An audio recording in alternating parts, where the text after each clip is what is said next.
আরে লোকটা তো দাঁড়িয়ে ছিল এক সাইডে, কিন্তু একটা গাড়ি আছে না পিছন থেকে এসে ধাক্কা মারছে, বুঝছিনি আম্মু? আচ্ছা এই হলো কাহিনী।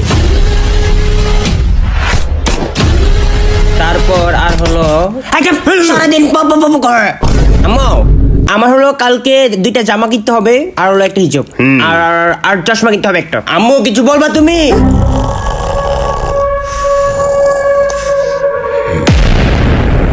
60টা কাপড় অর্ডার দিয়েছি, 60টা কাপড়ে 7 জন ডেলিভারি ম্যান আসবে। আচ্ছা 7 জন ডেলিভারি ম্যান আসলে তোমার দায়িত্ব এগুলো নিও। কথা বলতাছি দেখতেছিস না তুই?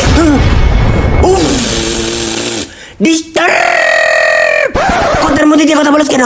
আমার কথা শেষ হচ্ছে না তো, যা এখান থেকে। আম্মু কিছু বল মধ্যে দিয়ে তুই শুরু করছিস কথা, আমি শুরু করছি কথা, আবার তর্ক করে। আরে আরে কপ তোর দেখতেছে বড় বোন আসছে এখানে, বড় বোনের সামনে কথা বলে মানে সব একদল হয়ে গেছে, সব একদল। আমার আলাদা দল বানাই দিচ্ছে। তোমার চাইলে কিন্তু 2-3 দিন খারাপ হয়ে যাচ্ছে আম্মু, আমি যাবো কা বাতরা খায়া যাইস দূর।